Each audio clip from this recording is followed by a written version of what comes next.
This is Kurt Top. Here are 100 sea discoveries that changed civilization's history.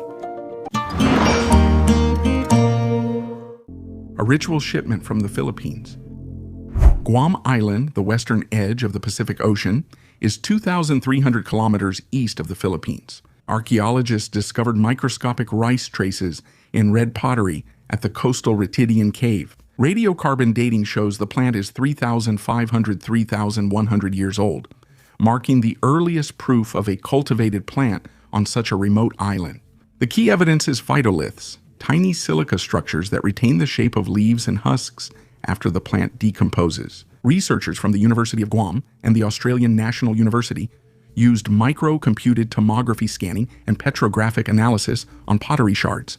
They found phytolith shapes matched Asian rice varieties. With no field cultivation tools or irrigation signs nearby, the grains weren't brought for farming. The researchers leaned toward the theory of ritual baggage.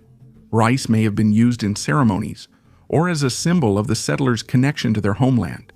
In the Mariana Islands, this is the only known case of pre-European rice use. On other remote atolls, the plant would not appear for another 2,000 years. The discovery shows that the Pacific's first seafarers planned their routes rather than just drifting, bringing aspects of their culture even when they couldn't cultivate them on new shores. The canoe is in good condition. Archaeologists in Switzerland recently presented a canoe that is 2,500 years old. It was discovered at a depth of 3.5 meters in Lake Neuchâtel. The most interesting part is that it dates to the early Iron Age. This ancient boat was discovered thanks to an archaeological survey of the lake conducted with the help of an airplane, and it took several months to fully extract the canoe. Archaeologist Nicole Puazos calls this discovery a real treasure for learning about the region's pre-flood history. The canoe, made of oak, has been preserved almost in its original state. Archaeologists are now analyzing the canoe to learn more about life in that era. Using special technologies, they'll create a 3D model to show what the boat looked like in the past. A new giant pyramid. A giant underground pyramid, Gunung Padang, has been discovered in Indonesia, which is older than Stonehenge and the pyramids of Giza. This place, shrouded in mystery and considered sacred by the local people of West Java Island, is known as Pungden Berundak, a stepped pyramid. Archaeological work has only just begun, but it has already shown that Gunung Padang may be the oldest pyramid structure in the world, built on top of an extinct volcano before the advent of agriculture. The latest research suggests that there may be chambers inside the hill, full of the unknown. The name Mountain of Enlightenment suggests an ancient civilization may have made the volcanic hill a pyramid base millennia ago. Radiocarbon dating shows that construction began around the last ice age, making it more than 16,000 years old, and possibly even 27,000 years ago, which puts it in the same age range as Göbekli Tepe. Between 2011 and 2015, a group of specialists conducted a comprehensive analysis using drilling and seismic surveys. They determined that Gunung Padang was built in several stages. By examining the interior of the hill, scientists discovered signs of hidden chambers, some of which reach 15 meters in length and 10 meters in height, confirming the uniqueness and mystery of this ancient structure. Obsidian mirror. Ancient Mexican civilizations used obsidian mirrors called tezcatl for divination. Sorcerers gazed into mirrors to visit the realm of gods and ancestors. Obsidian mirrors metaphorically represent ancient Mexican monuments, reflecting both the object and the viewer. The main accessory of the supreme Aztec god, Tezcatlipoca, is precisely an obsidian mirror. His name translates as smoking mirror. He is often depicted with a mirror on his chest as an ornament or in place of his right leg. Tezcatlipoca was the lord of the night and its creatures, especially the jaguar, which was believed to move between the earthly and underworld realms. In 1969, the American artist Robert Smithson visited the ruins of the Maya, following the path of the writer John Lloyd Stevens. Despite traveling through Maya territory, Smithson claimed that he embodied Tezcatlipoca. This experience inspired him to create a work of art in which he used mirrors to illustrate movement through time. In early 20th century Mexico City, Auguste Genin, a Mexican collector of French descent, amassed a large collection of pre-Columbian artifacts.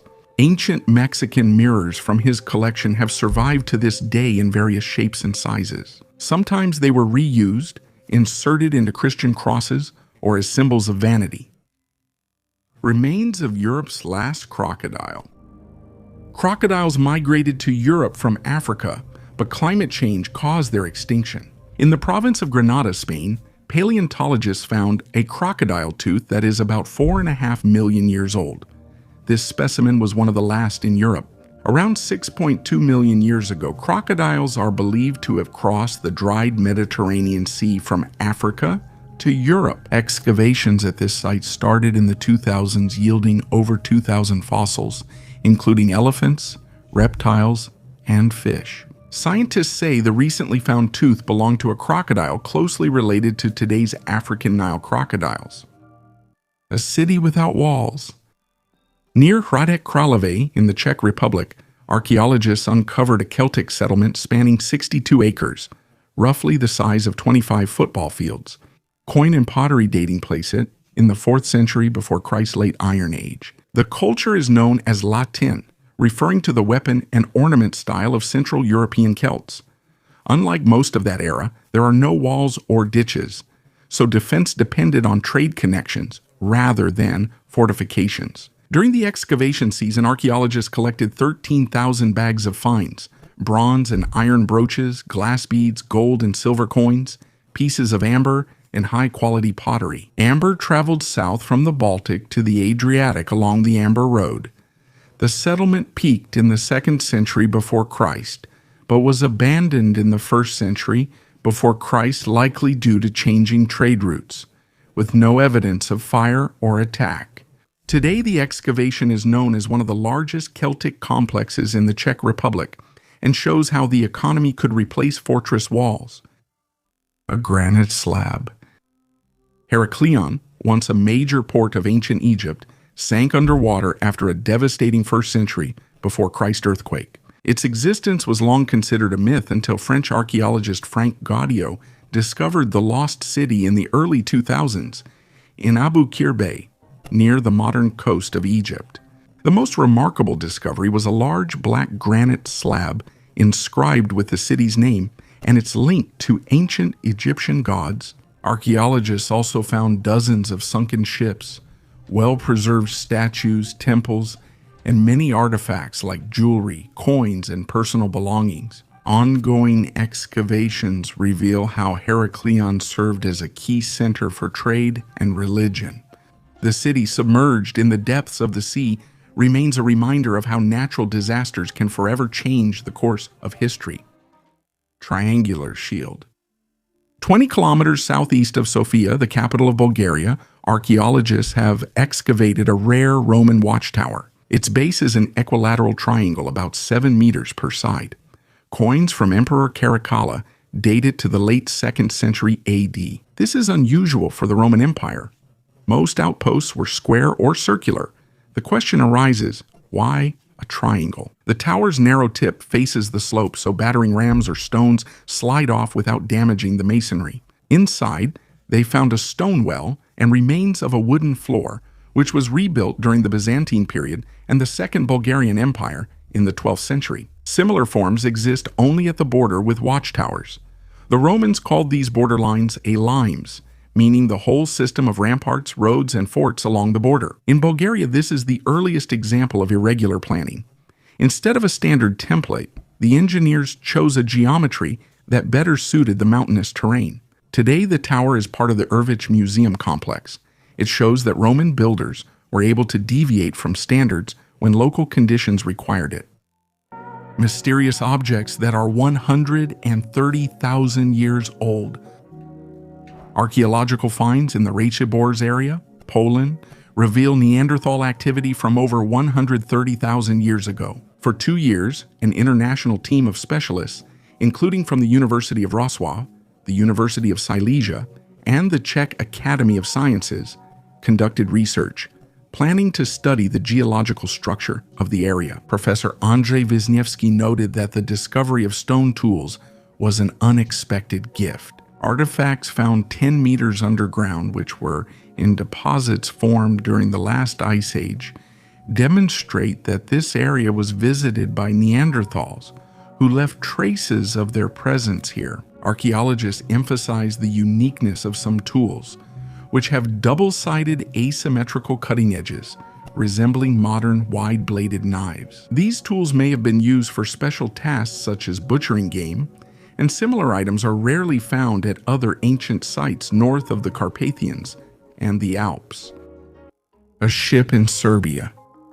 Serbian archaeologists are studying the remains of a 13-meter river vessel at the ancient Roman camp of Viminacium, once the capital of Moesia. This historic camp is located 144 kilometers southeast of Belgrade, the capital of Serbia. Coal miners in this area have previously found ancient traces of past life.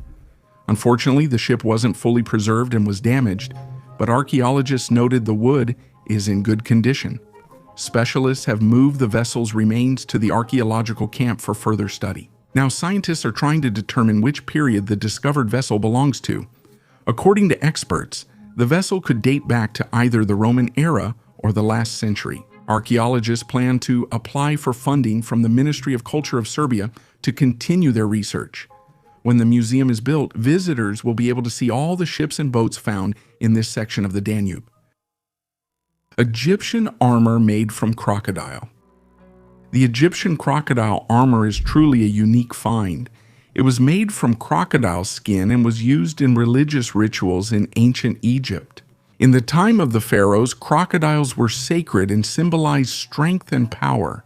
The god Sobek, often depicted as a man with the head of a crocodile, was one of the most important deities in Egyptian mythology. He was often associated with the power of the pharaohs, as well as with protection and fertility. Armor made from crocodile skin was presumably used by priests during religious rituals in honor of Sobek. Crocodile skin, in turn, was considered a powerful amulet that protected against enemies and evil spirits. The Panagurishte treasure.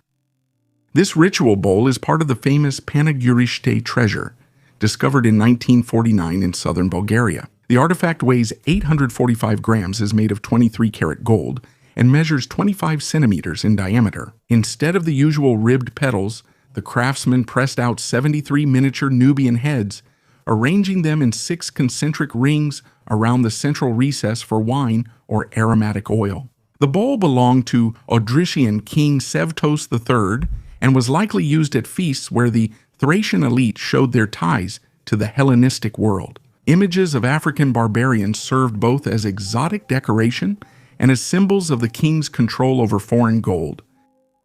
Fair-skinned, blue-eyed giants. For centuries, rumors have circulated about ancient giants. The discovery of bones worldwide seems to confirm these myths. Santa Catalina Island off California's coast is one of the most mysterious places with such discoveries. Santa Catalina is a small, cozy island near Los Angeles, part of the Channel Islands archipelago. Its history starts with the Gabrielino Indians settling about 7,000 years ago. Later, the Spanish and Mexicans were present until the island joined the United States. Pay special attention to young Ralph Glyden, who moved to the island in 1896.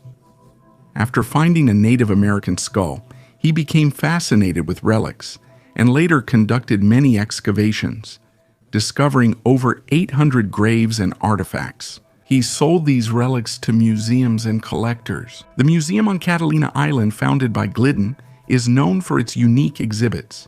Among them, the skeletons found by Glidden became especially popular. But his claim about finding the remains of people who were 210 to 270 centimeters tall caused the biggest stir. According to him, they had European features, light hair, and blue eyes. A remarkable discovery was a girl's skeleton surrounded by remains of 64 children. Gleeden reported that over 3,000 remains were found on the island, most of which were unusually tall for the Indians. In 1913, a German-born doctor named Furstenant discovered an 8-foot skeleton in Avalon Bay, next to which were artifacts, including a stone with symbols. When they tried to extract the skeleton, it collapsed, leaving only a few bones.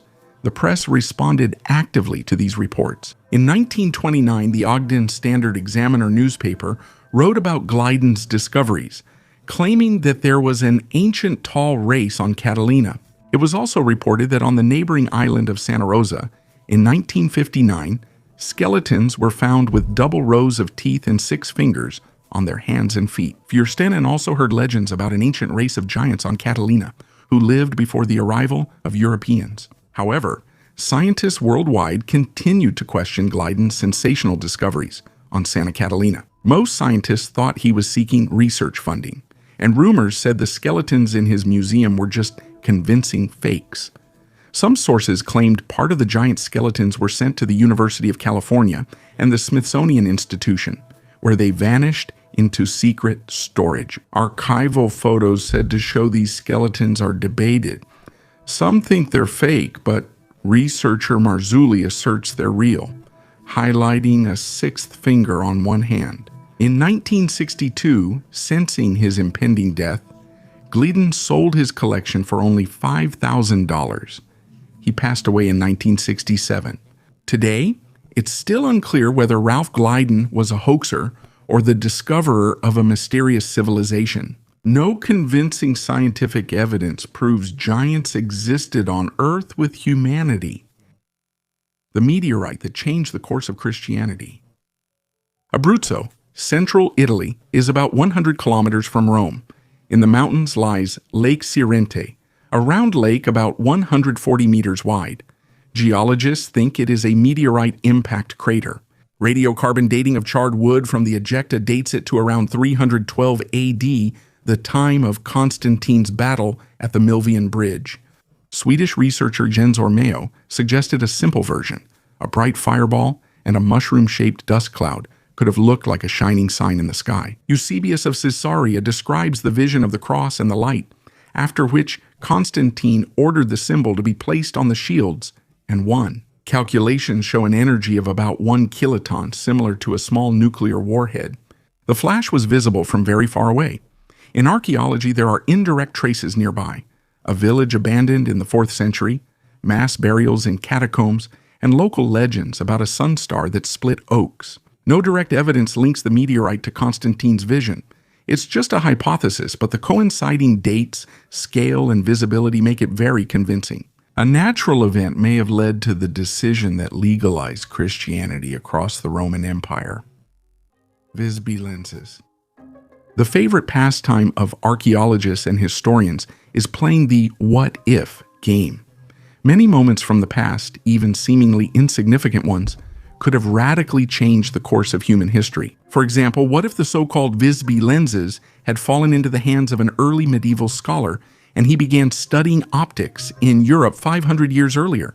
The Visby lenses are a collection of high-quality optical lenses found on the Swedish island of Gotland in 1999. They date back to the 11th, 12th centuries and are made of quartz. Some of the lenses show signs of modification, probably for mounting in silver frames, which make them so recognizable. These lenses are similar to Abbas ibn Firnas's reading stones. This suggests that the lenses were produced in the Byzantine or Islamic Empire, then brought to Scandinavia and modified to suit local tastes. Lenses of this type could have been used as magnifying glasses for reading or examining the details of objects. They could also have served as ornaments. Surprisingly, ancient lenses have image quality nearly matching modern ones, though their origins are still unknown. The rise and fall of these lenses in Scandinavia is puzzling. The first lenses were acquired through purchase or as trophies. Was the creator from Gotland, or did an Islamic or Byzantine craftsman visit? Regardless of the origin of the lenses, one can ask, what if they had fallen into the hands of an inventor who created a telescope 500 years before Galileo? What if the Vikings could study our solar system? What if optics had advanced 500 years sooner? The Lycurgus Cup. The Lycurgus Cup is a unique artifact from antiquity, combining high art and complex technical implementation. This 4th century AD Roman glass cup exemplifies ancient glass-making craftsmanship. The cup's unique feature is its color-changing ability under different lighting. It looks green in reflected light, but turns a rich red ruby when light passes through it. This effect comes from gold and silver nanoparticles in the glass. The cup's image is inspired by Greek mythology, depicting Lycurgus attempting to kill Ambrosia, son of Dionysus, the wine god.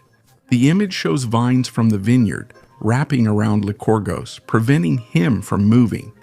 The Lycurgus cup is currently in the British Museum. It serves not only as a magnificent example of ancient art, but also as evidence of the high level of knowledge ancient craftsmen had in chemistry and optics. The ice is 1.2 million years old.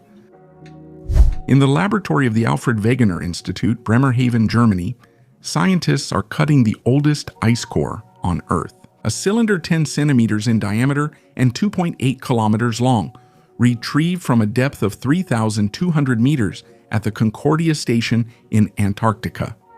Radioisotope dating indicates an age of more than 1.2 million years. This is twice as old as the previous record holder, Epoca, 800,000 years. The air bubbles preserve the atmosphere of the past. Glaciologists want to understand why, a million years ago, the rhythm of the ice ages changed. Instead of cycles every 41,000 years, the Earth switched to a periodicity of about 100,000 years. Comparing the concentrations of carbon monoxide, 2-methane, and dust will provide direct data on the relationship between greenhouse gases and temperature. An unexpected bonus: at the basal mark, the drill broke through thin ice and extracted granite, likely the top of Antarctic bedrock. Geologists can now date when the continent became ice-covered. Initial results will be available in a year. This core provides scientists with a long historical record and improves climate models regarding carbon monoxide. 2 increases. The Book of Kells.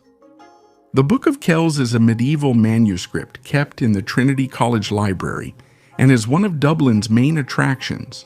This manuscript contains the 4 Gospels in Latin and canon tables written on parchment. The book is 33 by 25 centimeters and has 340 pages. It was created in the late 8th to early 9th century, and research has shown that it had 4 illustrators. A distinctive feature of the manuscript is that each letter has its own unique design, color, and meaning, like a secret code that has yet to be deciphered. The book was named after the Abbey of Kells, where it was kept safe from Vikings in 814. It is believed that work on it began during the lifetime of St. Columba and continued for 2 centuries after his death. Historians offer several theories about the origin of this manuscript.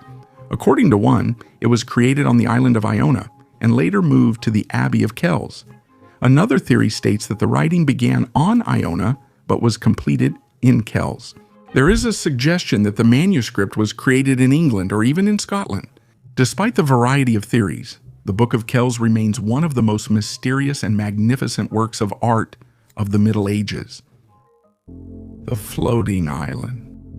The floating island El Ojo in Argentina inspires theories, ranging from an unidentified flying object haven to a home for ancient spirits. However, scientists offer a more rational explanation for its existence, considering it the result of natural processes of erosion and the movement of water masses.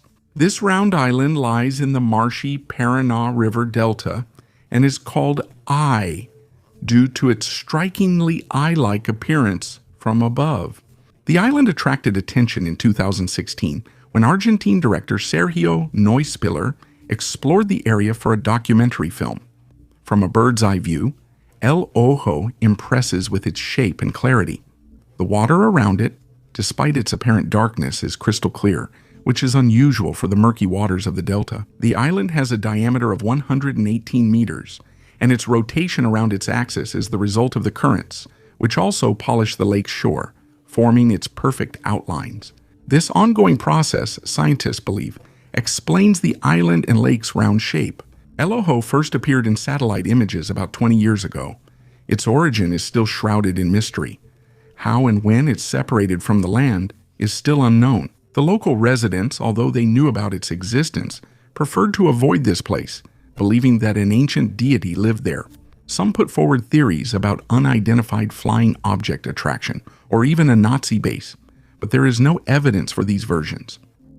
A fingerprint from the past. During the Temple Mount sifting project in Jerusalem, archaeologists washed soil removed from the Temple Mount slope. Among the soil grains, a small clay bulla appeared, a seal once used to close bags or vessels, measuring 13 millimeters in diameter. On one side, the inscription is clearly legible. It belongs to Yediah, son of Osiyahu.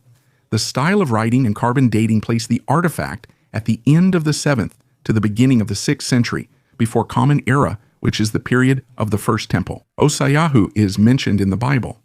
If it's the same person, the seal may have belonged to his son, suggesting even high-ranking officials' families could handle official matters. On the reverse, the owner's fingerprint, a rare personal code of an ancient official, has been preserved. The surface was analyzed with reflectance, transformation, imaging using multiple lighting exposures, and a 3D relief model of the inscription. The find is significant because it moves a biblical name from text to artifact and confirms Judea's administrative system before the Babylonian destruction of the temple. A row of holes in Peru. In the Pisco Valley in Peru, there is a mysterious place known as the Band of Holes, or Monte Sierpe. It is a narrow strip of land, 14 to 20 meters wide and about 1,500 meters long, covered with thousands of shallow pits. Their exact purpose remains a mystery, although scientists have put forward many theories. The site first gained fame thanks to an aerial photograph by Robert Shippey, published in the 1930s in National Geographic. Archaeologists long avoided Monte Sierpe. It was only in the 1950s that Victor von Hagen studied the pits and suggested that they were empty graves, estimating their total number at 5,000. Later, John Hyslop put forward the theory that the pits were used as storage facilities, similar to those found in other parts of Peru. Each hole is about a meter in diameter and up to a meter deep. They are made in different ways. Some are dug into embankments, while others are surrounded by stone walls. Modern research, including a detailed map created with a drone in 2015, has shown that the strip of holes consists of 5,000 to 6,000 pits, divided into blocks with unique patterns. Nearby are Inca roads and the remains of storage buildings, and the pottery found indicates that they date back to the 15th century, when the Incas conquered the Chincha people. Archaeologist Charles Stanish believes that the pits may have been used to measure agricultural tribute that local farmers gave to the rulers. Other scholars, such as Jean-Pierre Procine, believe that the row of holes may be even older. He thinks that the pits could have been used to store fertilizers, such as excrement. The Band of Holes is still one of Peru's most mysterious archaeological discoveries. Who created it? Why? And how are still subjects of debate and ongoing research. The Golden Egg Mystery. In Alaska, researchers discovered a mysterious golden object that most closely resembles an egg from the movie Alien. Scientists immediately thought that there might be something alive inside, or that it was some kind of new sea sponge. This mysterious artifact was discovered at a depth of 3 kilometers during an expedition led by NOAA. The most interesting thing is that it has a hole. One of the researchers suggested that something tried to get inside or come out. The scientists are shocked. They've never seen anything like this before. Carrie Howell, a deep-sea ecology expert, said that in 2 decades of work she had never seen anything like this. Murray Roberts, a marine biologist, suggested that it could be the shell of some deep-sea creature. Maybe it's even the egg of a deep-sea shark or ray. Something may have already hatched or swum into the ocean's unexplored depths.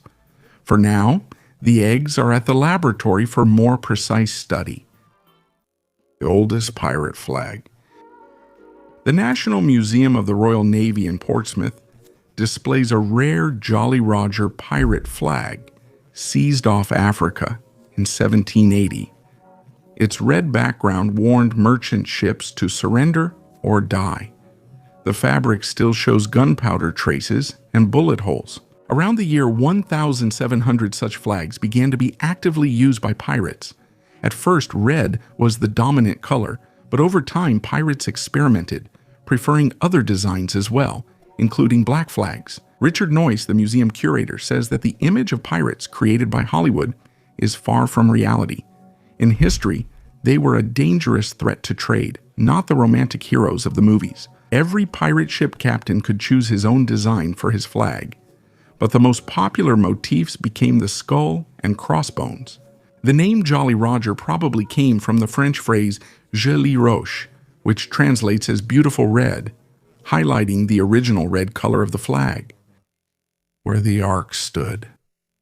Shiloh, located in central Israel, was the main sanctuary before the Jerusalem temple. A rectangular building foundation 31 by 15.5 meters was excavated here. The proportion is 2:1, with a strict east-west orientation, matching the parameters in Exodus for the tabernacle, a tent temple. Inside, a large partition divided the area into the sanctuary and an isolated room like the Holy of Holies, where tradition says the ark was kept. The main evidence is not in the walls, but in the number of sacrifices. Over 100,000 bones of sheep, goats, and cattle, dated to around 1,201,000 before Christ. In 97% of cases, the right side of the carcasses is facing up. This matches the prescription in the book of Leviticus, where the right part is given to the priest. This profile is unusual for a typical settlement, but normal for a cult center with regular sacrifices. So far, this is not proof of the location of the ark as an object, but archaeology provides what the texts were lacking: exact dimensions, orientation, layout, and the kitchen traces of the ritual. Too many coincidences make Shiloh seem more than an ordinary courtyard. It appears to be the sanctuary long sought after in books. The message from Galileo Galilei. Galileo Galilei's right-hand middle finger, preserved at the Galileo Museum in Florence, has become a symbol of scientific progress and the enduring spirit of reason. This strange exhibit, enclosed in an elegant gilded glass egg, was removed from Galileo's body almost a century after his death. Why did this finger become such an important symbol? Galileo, renowned for his astronomical discoveries, became the chief opponent of the Church's geocentric worldview. His works on the heliocentric system were seen as challenging both religious beliefs and the idea of an unchanging world. The middle finger, some believe, represents a scientist's refusal to accept dogmas, instead defending truth through observation and experimentation. Today, in the era of space exploration, Galileo's finger can be seen as an ironic message to those who continue to ignore scientific achievements, whether they are flat Earth supporters or conspiracy theorists. Galileo, who was the first to see Jupiter's moons and the stars of the Milky Way through a telescope, expanded humanity's understanding of the universe. His legacy continues to inspire those who seek the truth about our place in the cosmos, even if that truth may include the possibility of extraterrestrial life. The ritual cocktail recipe. Scientists have, for the first time, studied organic remains inside a 2,000-year-old vessel. The study showed that the ancient Egyptians consumed a special ritual cocktail that included fruits, nuts, alcohol, biological fluids, and psychoactive substances. The vessel, called the demon's mug, was studied using new technology developed by University of South Florida scientists and Italian colleagues. This is the first time that the complete chemical composition of a ritual drink has been identified, including its psychoactive and medicinal components. The demon's mugs were dedicated to the Egyptian god of the same name, the patron of fertility, healing, and protection. He was depicted with a crown of feathers, large eyes, and a tail. These vessels were used from the 16th century before Christ to the 5th century AD, and the studied specimen is from the Ptolemaic period. Analysis found honey, grapes, sesame, pine nuts, licorice, and hallucinogens. Scientists suggest that the mixture was used in magical rituals. People were seeking confirmation of a successful pregnancy, since in ancient times this was considered a dangerous and unpredictable process. Such a cocktail probably induced visions, helping to establish a connection with the deity. An ancient Roman wine bottle. A Roman wine bottle from 325 AD is among the oldest surviving bottles of wine. It was discovered in 1867 in the area of the city of Speyer in Germany during the excavation of a tomb. The vessel is made of glass and has an elongated shape with a narrow neck. Inside the bottle, the wine has turned into a solid substance over the centuries. But thanks to the hermetic stopper made of olive wood and wax, the contents of the bottle have remained untouched. Although modern researchers and winemaking experts do not recommend tasting this ancient beverage, it serves as a unique testament to the winemaking art of ancient Rome. The bottle is now kept in the Historical Museum of the city of Speyer and is one of its main exhibits. When blood becomes liquid. Naples, Cathedral. 3 times a year, crowds gather as the bishop lifts a silver reliquary with 2 sealed ampules, turns them, and the dark mass inside usually liquefies before their eyes. This is the liquefaction of St. Januarius San Gennaro's blood, the city's patron saint. The dates are set: September 19th for the feast day, the first Saturday of May for the relics translation, and December 16 in remembrance of surviving Vesuvius's eruption. If the blood doesn't liquefy, Neapolitans view it as a bad sign. Chronicles note such years as marked by plague, earthquakes, and financial crises. Saint Bishop from Benevento was executed in Pozzuoli around 305. Legend says a Christian woman collected his blood in vessels. In the Middle Ages, the relics were brought to Naples.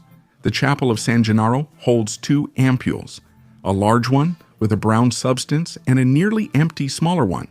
Since they can't be opened, direct chemical analysis isn't possible. The Church describes the phenomenon but lacks an official scientific explanation. Scientists believe this is thixotropy. Some gels become fluid when shaken or heated and thicken again when left undisturbed. Chemists have demonstrated laboratory samples of blood-like mixtures based on iron-containing compounds, iron oxides and gelatin proteins. With gentle hand warming and movement, they shift from gel to liquid. There are also down-to-earth explanations: the temperature in the cathedral, the constant turning of the reliquary, and the natural aging of its contents. The composition of the ampules remains a secret, and there is no access for analysis. It's impossible to directly test any hypothesis. Why does this work for believers? The ritual takes place in front of everyone. The priest lifts the ampules at the altar, tilts them. The dark mass begins to flow down the glass and becomes lighter. The audience can see the process even from the back rows. For Neapolitans, this is no chemical trick, but a sign of the city's protection. A compromise. Scientists suggest mechanisms. The Church gives meaning, and tradition sustains community trust. Remains of people with enormous heads. Scientists from the University of Honolulu and the Chinese Academy of Sciences made a unique discovery by finding the remains of a previously unknown species of ancient humans, Homo juliensis. This species is believed to have gone extinct about 200,000 years ago. At the Sujiayao site, archaeologists found 16 skeletons, stone tools, and animal remains.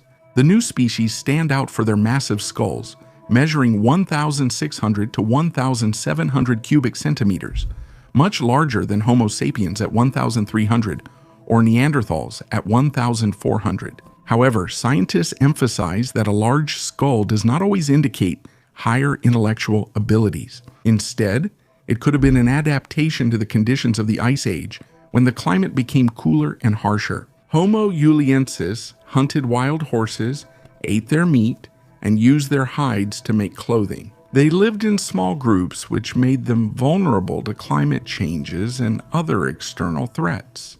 Interestingly, Homo juliensis's dental structure resembles that of the Denisovans, another hominid lineage from the late Quaternary, around 300,000 years ago. Like many ancient species, Homo juliensis likely vanished when Homo sapiens genetically displaced local populations in Europe and Asia.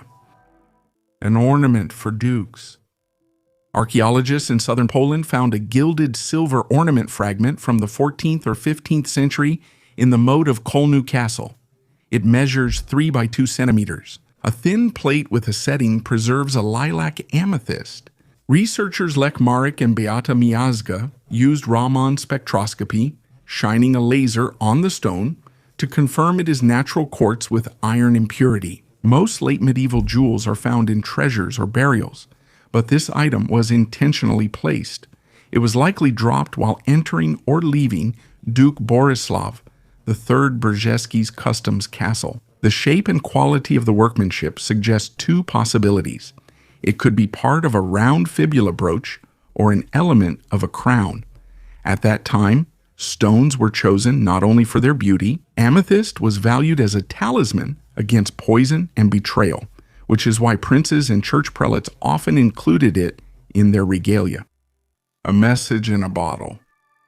Norwegian archaeologist Jakob Bredesen was shocked to find a message in a bottle buried for over 150 years. The discovery was made during the excavation of an ancient Viking cemetery. The message was left by archaeologist Anders Lorange in 1874 when he first explored this burial mound. Archaeologists had not opened Viking burial mounds in Norway for more than 100 years, and it's incredible that they decided to excavate this one again. The burial mound where the bottle was found is that of the legendary King Outbjorn, who was buried with the world's largest Viking ship. The Norwegian Ministry of Cultural Heritage initiated the excavation to nominate the burial mound for United Nations Educational, Scientific, and Cultural Organization World Heritage status. Inside the bottle, they found a note left by Lorange, 2 19th century coins, his business card, and a letter. The translation of the note reads, "This burial mound was excavated in 1874. Fallen warriors are buried here. They were burned along with the ship, weapons, and ornaments. 26 shields, 2 swords, an axe, many arrows, and other artifacts were discovered and given to the Bergen Museum." The burial mound became famous due to the large number of preserved artifacts, which confirms the traditions of Viking funeral rituals, who often sent their warriors on their final journey on ships with weapons and armor. The Vikings were Scandinavian seafarers and conquerors who explored and seized coastal lands from the 8th to the 11th century. Some scholars believe that they may have been the first Europeans to reach North America. The Little Ice Age. Genghis Khan, known for his brutality and for creating one of the largest empires in history, unexpectedly influenced the planet's climate. The military campaigns of the Mongol leader led to the destruction of a huge number of people and the devastation of vast territories. As a result, when these lands were left without people, forests began to actively recover and once again cover vast territories. The restored forests began to absorb a significant amount of carbon dioxide from the atmosphere, which led to a temporary cooling of the climate, the so-called Little Ice Age effect. In essence, the actions of Genghis Khan indirectly contributed to the reduction of carbon monoxide, 2 levels in the atmosphere, although his goal was clearly not to improve the environment. His conquests had unforeseen effects on nature, making him an early historical climate hero. This story is a rare case when tragic historical events had a positive impact on our planet's climate. Fire, people, dogs. Saxony-Anhalt, Germany, Gerstowitz district. Archaeologists have discovered 12 deep pits up to 2.5 meters deep, dating back to 3,403,050 before Christ. This is the Salzmunda culture, a local branch of the funnel-beaker culture. The composition of the finds indicates not an ordinary layer of refuse, but repeated rituals. The pits contain charred structure remains, intact ceramic vessels, and human and dog bones. A dog was found preserved and burned in one complex with a human skull later placed nearby, indicating the pit was reopened and reused. In another place, a household stove was converted into a grave for 2 people. The bones show traces of cremation before or during burial. Why the dogs? In ancient beliefs, they are guides to the other world, so their presence near human remains is logical for the ritual of transition. The arrangement of objects and bones is orderly. These are not spontaneous burials, but structured scenarios involving fire, dismantling of structures, and partial reburials. The context of time is important. The Neolithic period ended with climate instability and pressure from neighbors. Crop failures and land competition may have heightened the need for ceremonies honoring ancestors and the household fire. That's why ovens and parts of houses are included in rituals as symbols of community life. DNA and isotope analysis will reveal if these were local people, the origins of the dogs, and whether they belong to one family or different settlements. An old time capsule. Jane Eastman, an experienced treasure hunter, recently made an unusual discovery at the bottom of a river in England. She found a Victorian-era glass bottle filled with pickles. Jane showed this amazing treasure to her followers on Instagram, where her discovery sparked a lively discussion. The bottle, made of green water glass, was preserved in excellent condition, and its lid with the inscription WND Harvest Dogate Dog London prompted Jane to study its history. She found out that the WND Harvest Company had been selling spices and pickles in London since the 1870s, and the bottle that was found most likely dates back to the period between the 1890s and the 1910s. According to Jane, the bottle turned out to be completely airtight, which is why the pickles were preserved. The woman called it a real-time capsule and chose not to open it, preserving it in its original state by sealing the lid with wax. Long pickling jars were popular during the Victorian era because of their practicality. It's still unclear if the pickles are edible. Troy-era armor. Archaeologists in South Arabia, Czech Republic, discovered bronze items, including a rare 3,200-year-old breastplate. The plate measures 40 by 30 centimeters. It covered the chest of an elite warrior. The surface features raised solar discs and a triangular pattern, symbols of power and protection. The Brno Museum team scanned the fragments with a 3D laser and digitally filled in missing parts. The model showed the armor weighed about 1 kilogram, with edges bent inward to prevent wearer injury. On the inside, there are traces of organic material, probably a leather lining. The breastplate was found together with a spearhead, a sickle, and several bronze rods. Such a set is rarely accidental.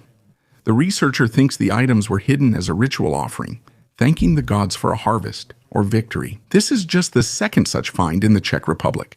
The last was over 50 years ago. Bronze weapons then were individually made.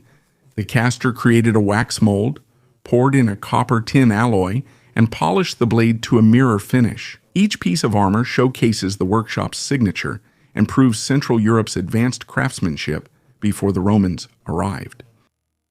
Globster mermaid? A mass of unrecognizable organic matter that occasionally washes up on the beach is called a globster. These could be the remains of sea creatures, but without distinct features. They are difficult to identify. Another object discovered in Papua New Guinea quickly went viral online and is being called a mermaid or sea monster. The mysterious globster was discovered on Simberi Island, a small volcanic island in Papua New Guinea. The discovery attracted a lot of attention because of its strange shape. It had a tail, but many other parts were missing. Scientists are still trying to identify it: a whale, dolphin, dugong, shark, or even a mermaid. Photos of the mysterious creature quickly went viral online. Jens Carey of the Pacific Whale Foundation thinks it may have been a sea cow found off the island's coast. On the other hand, Sasha Cooker from the University of St. Andrews in Scotland believes that it was a cetacean. The exact origin of the globster will likely remain a mystery, since the locals buried it and DNA analysis is impossible. And what do you think? Who could it have been? A skeleton with its brain intact. Imagine a huge mound spanning 45 hectares, shaped like a heart from above. That's why it's called the Heart of Western Anatolia. And now, the most interesting part. For the first time in Turkish archaeology, scientists found well-preserved skin and brain remains. Imagine brain matter that's 3,700 years old. Such ancient finds are incredible. Who were these people? A boy aged 15 to 18 and a middle-aged man died when their house was set on fire during the Bronze Age and they couldn't escape. It's scary to think their remains were so well preserved because of the fire. This amazing burial mound was the real capital of its region in ancient times, but around 1700 before Christ, it was completely destroyed as a result of an attack. And now the main question: how is this possible? How could remains of the brain and skin be preserved for such a long time? Thanks to the extremely high temperatures of the fire, this is truly a unique and rare discovery. Ice Age art. The mammoth from the Alb-Donau region in Germany is one of the oldest examples of Ice Age art, dating back to about 35,000 years ago. This miniature figurine carved from mammoth ivory demonstrates the skill and artistry of prehistoric people. Discovered in the 1930s, the artifact became an important link in the study of early human art. The uniqueness of this piece lies not only in its age, but also in its level of detail. On the surface of the figurine, there are notches, possibly symbolic or decorative, which add an air of mystery to the artifact. They may be early examples of communication or spiritual representations of ancient people. Archaeologists suggest that such figurines might have been used for ritual purposes, serving as hunters' talismans or symbols of luck. The mammoth, representing strength and endurance, likely held a key place in the worldview of early tribes. The Flying House. In Loreto, Italy's Marche region, the Holy House is displayed for visitors. According to legend, angels carried its 3 stone walls from Nazareth in the late 13th century, with the route described in the story. First, the house landed on Tursat Hill, now a Rijeka district in Croatia, in 1291. In 1294, it appeared in Recanati, and after several moves, it settled on the crest of Loreto. That's why it's called the Flying House. You can tell just by looking at it that it's not local. The stone and the mortar match those used in Palestine in the 13th century. Pilgrim crosses and scratched inscriptions typical of the Holy Land appear on the blocks. The house sits on the ground with no foundation, as if it was placed here fully built. The room's dimensions match medieval descriptions of Mary's house in Nazareth. After Acre fell in 1291, crusaders and merchants transported relics by sea to save them from destruction, which explains how it could have ended up in Italy. In documents from that time, the surname Angeli appears, the dynasty of Byzantine angels. The version is simple and beautiful. The Angeli, who funded the transport, later became angels moving the house. The move near the Nati River is also explained in an ordinary way. The shrine was relocated several times, first on private land, then a neutral site, before being enclosed by the basilica's stone shell. Where does mysticism end and history begin? The church accepts miracles, which millions of pilgrims believe, while archaeologists and historians remain cautious. The material and technique suggest Palestine, and assembly traces show it was transported in parts in the 13th century. In the 20th century, Our Lady of Loreto became aviation's patroness, fitting for a shrine that flew. A 2,000-year-old fig tree.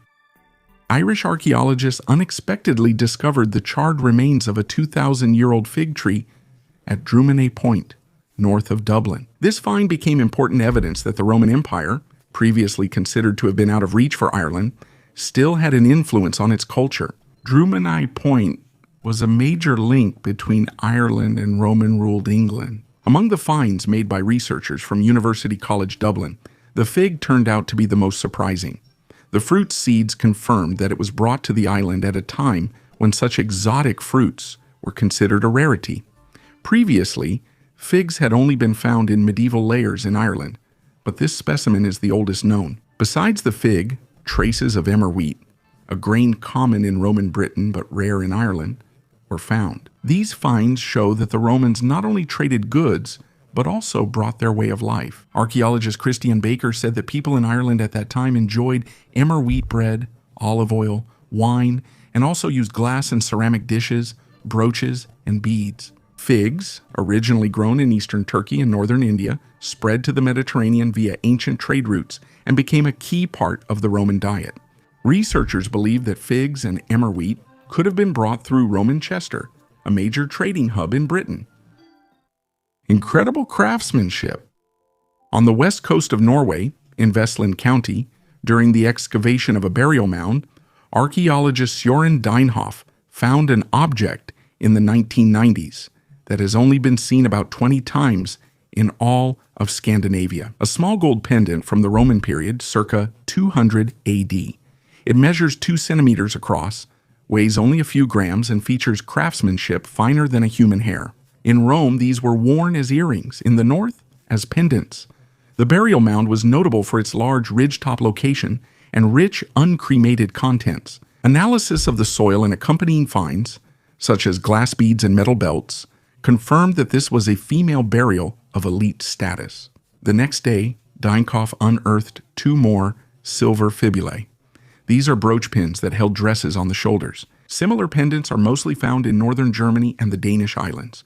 Only 3 exist in Norway. Scientists suggest that the jewelry arrived through marriage alliances between noble families from southern Scandinavia and the western Furdov region. Modern jewelers admit the work can be replicated, but it requires years of training and extra gold to offset waste. Maya ritual victims. At the archaeological site of Moral Reforma, where the ancient Maya once ruled, scientists found 13 burials with elongated skulls. Yes, and these poor souls were decapitated. I have often said that the Maya had a special trend. They made their skulls elongated by changing their shape in childhood. It was a sign of high status, and all 13 of the newly discovered skulls belonged to men aged 17 to 45. Miriam Martinez, an anthropologist, says the skulls were severed with a sharp object, although it's unclear whether this injury caused death or happened afterward. And one more interesting fact, some of the remains had red pigment on them. What it is and why it's there, scientists are still working on that question. The origin of everything. A clay sculpture, a seated mother goddess from Balochistan, Pakistan, belongs to the Bronze Age and dates back to around 2500-2000 before Common Era. This artifact, measuring only 8.6 centimeters by 2.9 centimeters, is kept in the collection of the Metropolitan Museum in New York.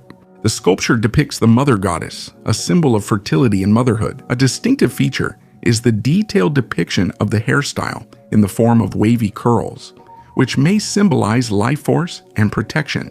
Large breasts and hips highlight the feminine principle, common in ancient agricultural cultures. Of particular interest is the similarity of this sculpture to similar artifacts found in other regions, such as Mesopotamia and the Indus Valley. Some suggest the sculpture had a ritual purpose, likely used in fertility ceremonies for land and women. A more mystical interpretation hints at a connection with ancient cosmic cults, where the figure could have symbolized the link between celestial and earthly forces, serving as a mediator between worlds. Skeletons and jewelry. Imagine an altar in a Bavarian church. In a glass sarcophagus lies a skeleton covered in gold, gems, lace, and even a wig. This isn't an installation, but a Baroque-era relic. In the 17th and 18th centuries, ancient bones from the Roman catacombs became revered patrons in German and Swiss cities. The Catholic world responded to the Reformation, which saw many relics lost, by creating strong visual gestures to unite the community and attract pilgrims. Rome issued papers certifying bones from the catacombs as authentic, often giving them new names like Valentin or Candid. On site, the bones were assembled into a complete figure, and the missing parts were supplemented with wood and wax. Glass eyes were set in the skull. Silk, lace, gold, and gems were added by nuns, creating a radiant heavenly warrior in a gilded casket by the side altar. This worked on 3 levels at once. Faith, the city gained its own holy protector. Politics, the Counter-Reformation demonstrated the wealth of Catholic tradition without lengthy debates. Economics, the church became a center of pilgrimage. What about authenticity? Radiocarbon tests for some of these saints showed dates from the 1st to 3rd centuries, so the bones themselves are indeed ancient. Martyr status can't always be proven, and the jeweled casing is solely crafted by artisans. During the Enlightenment, many were stored away. Now they are slowly being restored and shown as monuments of faith and art. In conclusion, this is not a cheap fake or pure miracle, but a rare mix of religious idea, Baroque taste, and urban identity. Is the altar display a relic, a tool of its time, or a Baroque spectacle? It appears to be all, as these skeletons still draw attention and questions today. Giant fishing canals. Archaeologists have made a sensational discovery. In Belize, on the territory of the modern Crooked Tree Reserve, 4,000-year-old fishing canals created by the predecessors of the Maya civilization have been discovered. Using data from drones and Google Earth images, researchers have identified a complex network of earthen canals stretching for several kilometers through swampy areas. These unique zigzag-shaped canals indicate that people were already actively modifying the landscape at that time. Around the canals, archaeologists found jagged tips that were probably used for catching fish, such as catfish, as well as reservoirs for storing the catch. It is believed that the canals were built about 4,000 years ago by semi-sedentary peoples on the Yucatan coast and were used for more than 1,000 years. This aligns with the formative period, when the Maya shifted to settled agriculture and developed their distinct culture. Large landscape changes like these canals came before the Maya built their temples, roads, and pyramids, forming the base of their cultural growth. These canals provided food and supported population growth and dietary diversity. Archaeologists think the knowledge and experience of these early peoples were key to the rise of the Maya civilization, linking it to older traditions. The drone saw the ancient city, Romania, Nimes County. A fortified settlement about 5,000 years old was found in a dense forest. Hidden by tree canopies, its ramparts and ditches can't be seen from the ground. LiDAR, a laser that scans terrain through foliage to create precise elevation models, helped. Drones flew overhead, displaying a map showing hilltop platforms, closed ramparts, and deep ditches stretching hundreds of meters. These aren't random mounds.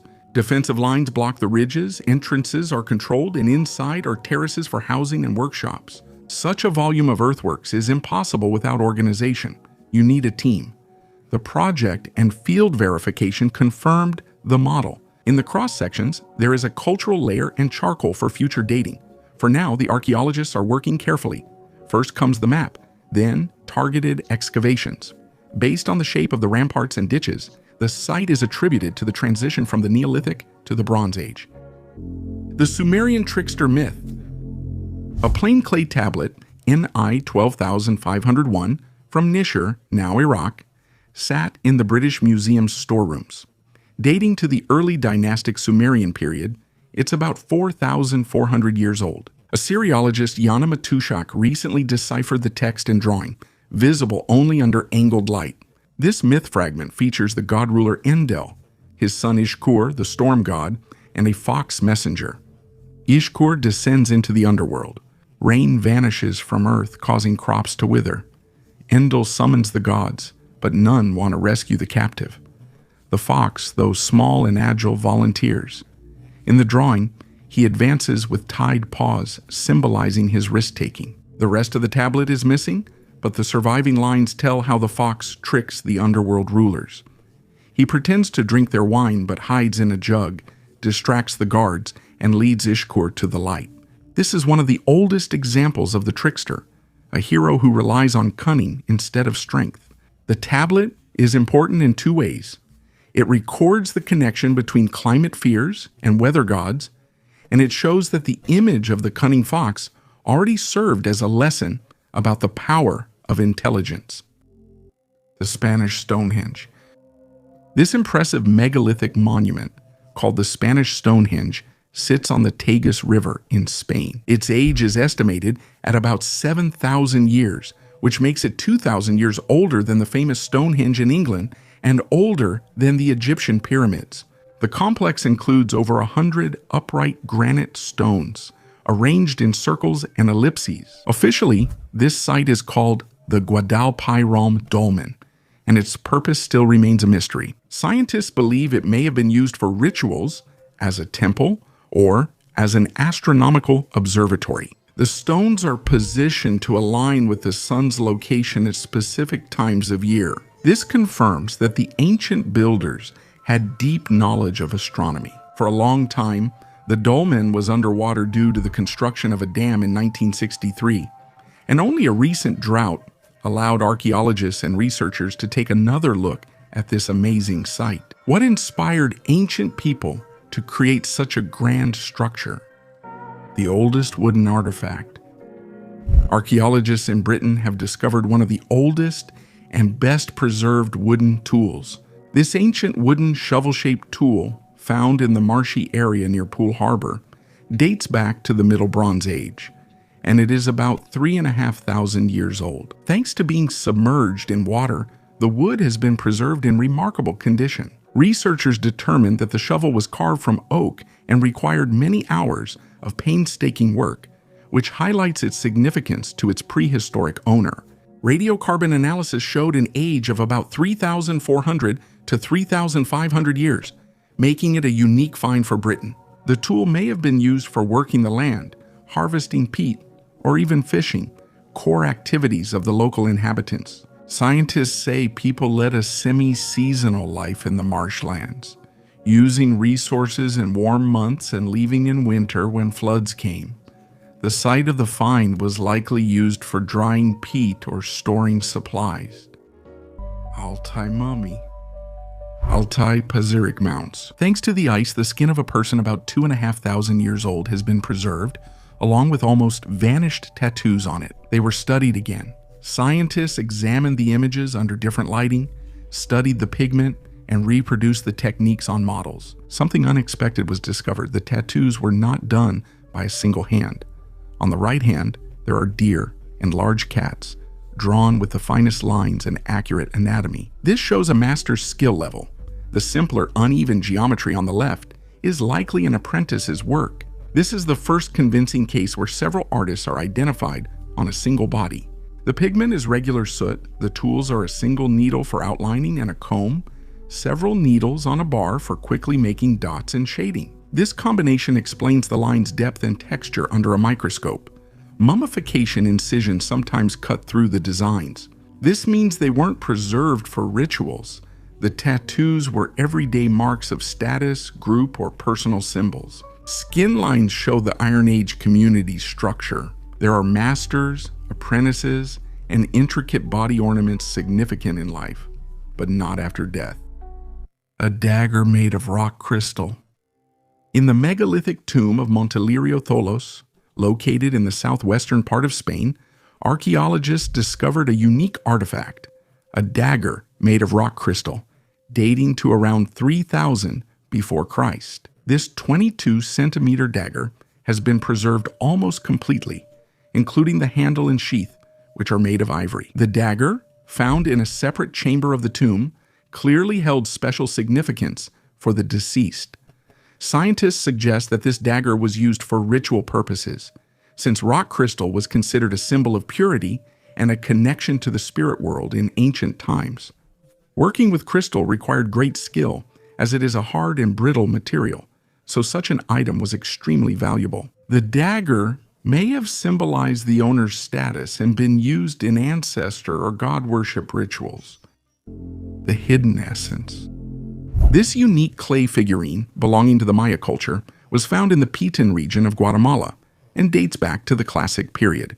The depicted person is sitting in a pose of deep contemplation or ritual gesture, with open palms symbolizing offerings or appeals to the gods. He is wearing a mask on his head, which evokes associations with modern helmets or even spacesuits, making this artifact the subject of much speculation. The mask could have symbolized a connection with the other world or served as part of a ceremonial costume intended to imitate gods or spirits. However, in its unusual features, some researchers see references to contacts with extraterrestrial civilizations. Maya legends often mention celestial beings who brought knowledge from other worlds, and such iconography could be a symbolic representation of these traditions.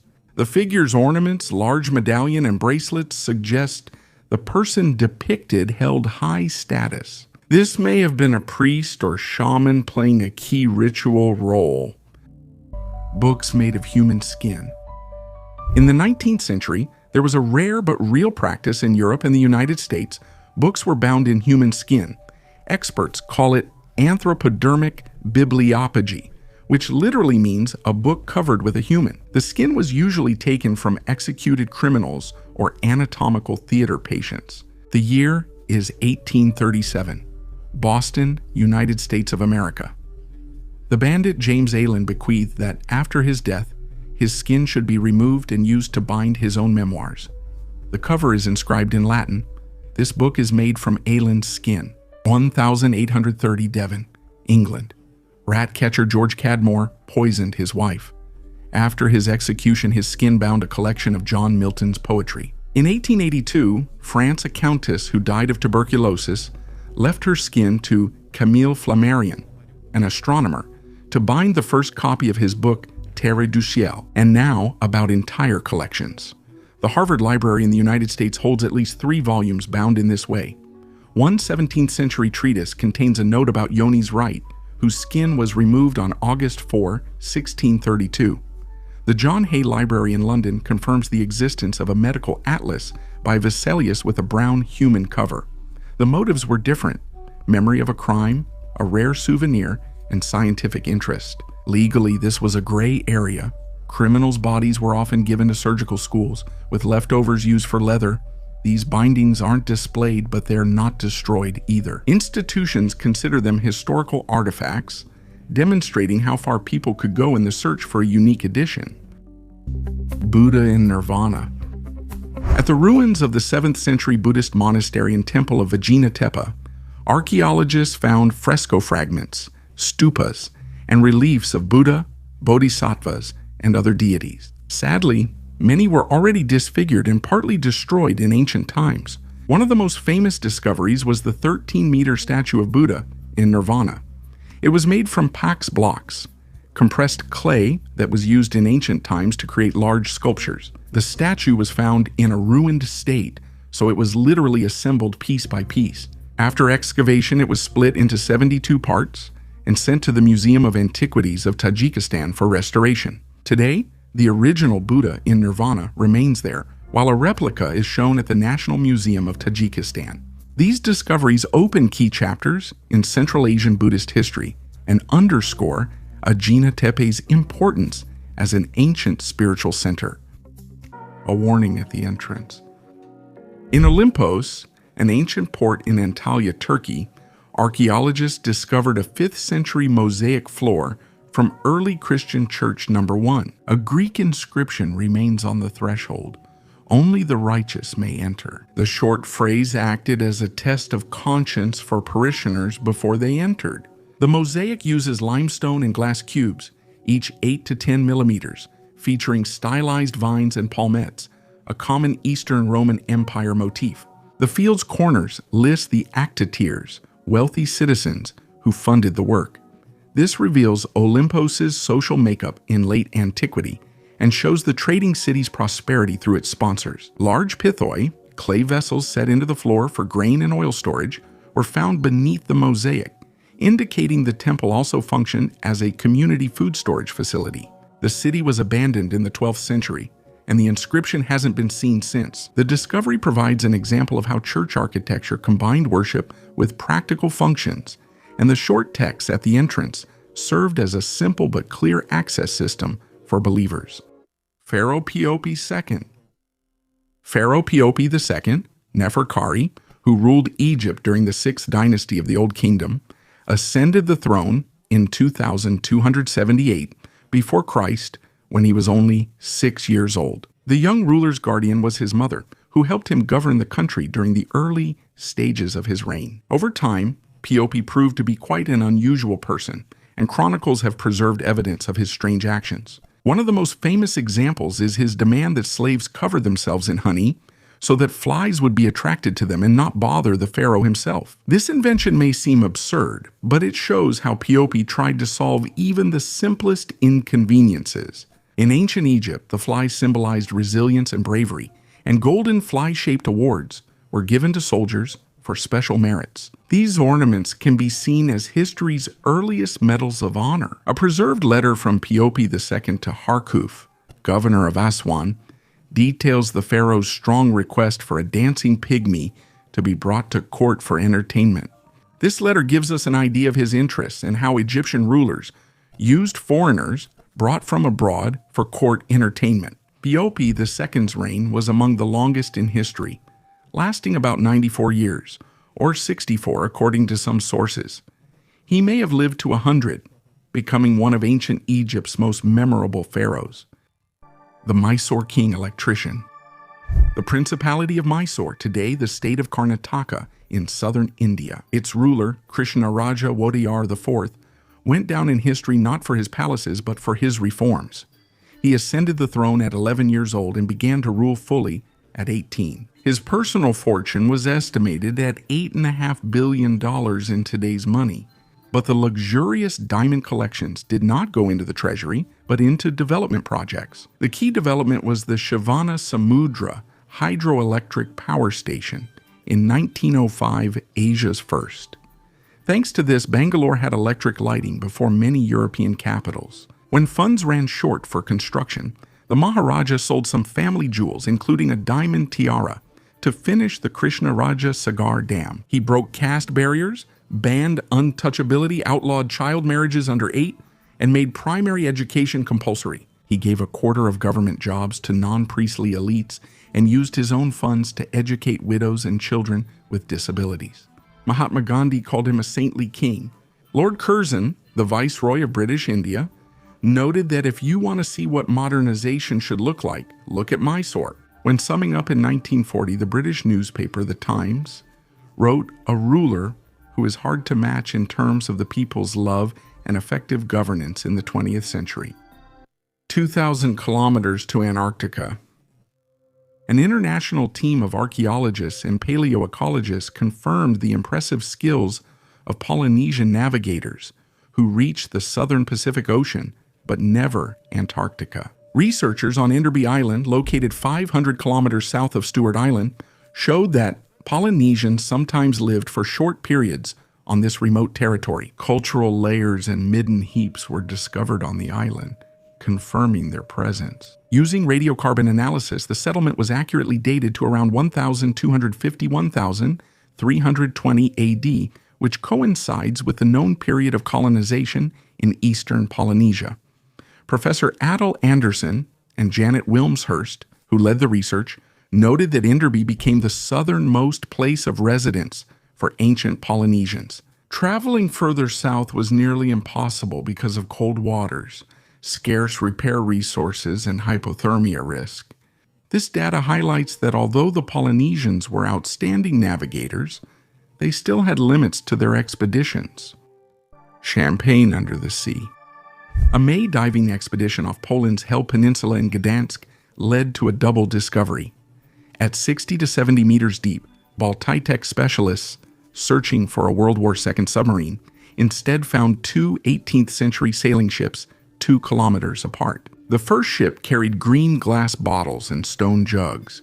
The liquid analysis is pending, but previous finds suggest some bottles likely contained champagne and natural seltzer's mineral water. Back then, it was nearly viewed as medicine and sent to royal palaces like St. Petersburg. The second ship was built a little later, at the end of the 18th century.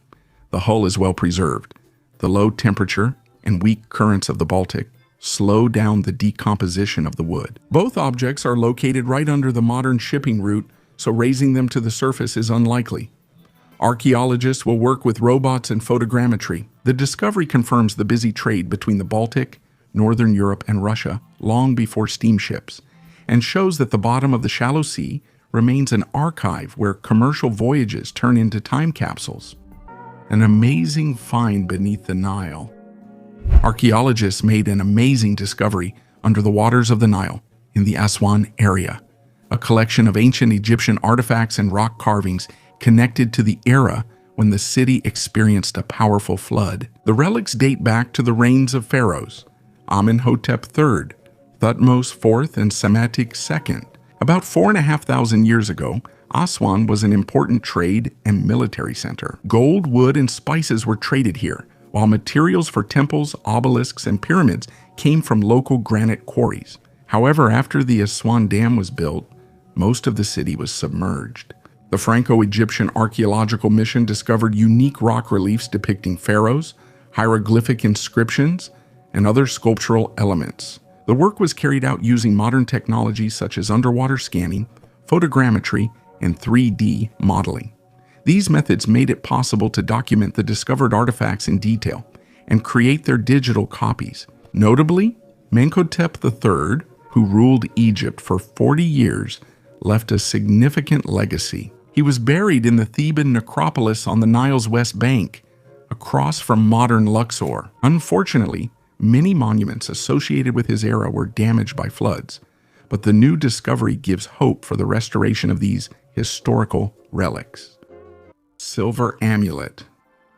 Archaeologists near Frankfurt, Germany found a unique artifact, the Frankfurt silver inscription, a silver amulet. This is the oldest evidence of Christianity north of the Alps dating to around 230–270 AD. The discovery greatly broadens our knowledge of Christianity's spread in the Roman Empire. The amulet was discovered during excavations of a Roman cemetery in Heilmannstrasse in ancient Nida. Of the 127 burials, the grave of a man aged 30 to 45 stood out due to unique burial gifts like ceramics and an incense burner. A rolled-up piece of silver foil was found under his chin and identified as a phylactery, an amulet meant to protect its wearer. The inscription on the silver was deciphered with computer tomography. The Latin text has 18 lines, using only Christian phrases like holy, holy, holy, and in the name of Jesus Christ, the Son of God. It also quotes the Apostle Paul's epistle to the Philippians. This discovery proves that Christianity spread in the region several decades earlier than previously thought. Nida, as a major Roman cultural and administrative center, became a place where the new religion was able to take root in a multicultural environment. Ancient Egyptian mongoose statue. This artifact is both charming and mystically significant. In ancient Egyptian mythology, the mongoose was associated with divine forces of light and protection. In Heliopolis, the center of the sun god Ra's cult, the mongoose symbolized the victory of light over darkness. Myths say Ra, as a mongoose, battled Apophis, the chaos serpent threatening the solar bark. This bronze statue with a solar disk on its head represents solar energy and immortality. These artifacts were commonly used in temples or rituals for protection from evil. Some researchers suggest the mongoose, known for hunting snakes, also symbolized overcoming challenges and defeating both spiritual and physical enemies. Many similar figurines were found in tombs, likely serving as amulets to help souls overcome dangers in the afterlife. Mongooses, once sacred symbols in Egypt, still remind us of the close ties between nature, religion, and the ancient city's spiritual beliefs. Guide to Exorcising a Ghost. In the storerooms of the British Museum, there was a palm-sized clay tablet from Babylon, dating to around 1500 before Christ. The engraved image appeared only under certain lighting, a faint man with bound hands led by a woman holding a rope. On the reverse, a cuneiform text deciphered by philologist Irving Finkel gives detailed instructions to bind and banish a restless spirit. The steps are as follows. 2 figurines are made from wax or clay. One is male, the spirit itself. The other is female, a companion. In front of the figurines, vessels with beer, bread, and a wooden bowl are placed. Incantations are recited, offering the spirit the treats and asking it to leave. After the ritual, the figurines are wrapped in cloth and buried at dawn, symbolizing that the soul has found a new home and will not return to the living. The text uses mashki, the watcher, to describe a restless spirit. The tablet enhances our knowledge of Babylonian medicine and magic. Treatment used herbs and administrative actions involving the dead. The artifact's main value is its rare combination of illustration and instruction in Mesopotamia. This is a visual manual for a priest exorcist showing that 35 centuries ago, people were already developing step-by-step protocols for dealing with what we would now call psychological trauma. A mermaid from India. Few people have heard of the Chandrakitugarh archaeological complex in India, which is located about 35 kilometers from Kolkata. Chandrakitugarh was a thriving port city involved in international trade, where people lived from 400 before Christ to 1250 AD. Today, only the ruins of a 10th century brick Buddhist temple remain at this site. Interest in Chandrakitugarh grew because of its many terracotta artifacts from the Shunga period, the 2nd to 1st centuries before Christ. Most of them were stolen or taken abroad, and only a few fragments have been preserved in Indian museums. The site was discovered in 1906, but the British-controlled Archaeological Survey of India didn't excavate it. Many stolen artifacts now reside in museums like the Metropolitan. 2 terracotta plaques show a mermaid, a rare image in Indian culture. In one, the mermaid swims by a lake, holding what appears to be a mirror or a flower. People on the shore watch her in awe. The great chief arrives in a chariot to see her. In another plaque, fishermen catch the mermaid in a net. People wave and she responds fearlessly, Looking at these reliefs, I wondered if they might be a reflection of ancient legends or real events that took place in Chandraketugarh 2,200 years ago. Perhaps mermaids were not a product of imagination but real sea creatures in ancient times. Comment below if you believe in mermaids or similar beings. The vast depths of the seas and oceans remain largely unexplored. Black Madonnas. All across Europe, there are icons and statues of the Mother of God with very dark faces, and thousands of people visit them. There are various reasons, differing by image. In old churches, candle soot built up on paint for centuries, and oil varnishes yellowed and browned. Restorers sometimes remove the top layer and find a lighter palette below. That's why the Madonna of Montserrat in Catalonia darkened. Many city icons that never left smoky interiors also became darkened. There were also intentional choices. Medieval masters often used dark wood, and painters selected dusky tones to highlight antiquity and solemnity. In Poland, the Częstochowa Mother of God has a dark face, partly due to restoration after damage. The deep skin tone against the gold halo draws attention, making the image striking. Such icons became miraculous because their aged, dark faces suggested they had survived fires, wars, and thefts, symbolizing that the image remained with the people. Preachers would recall the line from the Song of Songs, "I am black and beautiful." People heard it as a sign of humility and mystery. For a pilgrim, it was not a museum portrait, but a face with a biography of wounds and salvations. There's a theory about traces of ancient goddesses like Isis, but with no direct evidence, historians remain cautious. In most cases, the reason is earthly. Soot from candles, darkened varnish, dark wood. Then come centuries of prayers, vows, and gratitude. This is how fame and miracles are born. Another meaning is that the dark face is seen as universal, making it easier for people of any nation or skin color to accept. That is why such images became centers of major pilgrimages in Montserrat, Częstochowa, Rocamadour, and Einsiedeln. Melting houses, liquid blood, a meteorite that transformed religion. This is just the start. Subscribe for more. It only gets better. Thanks for watching. See you next time.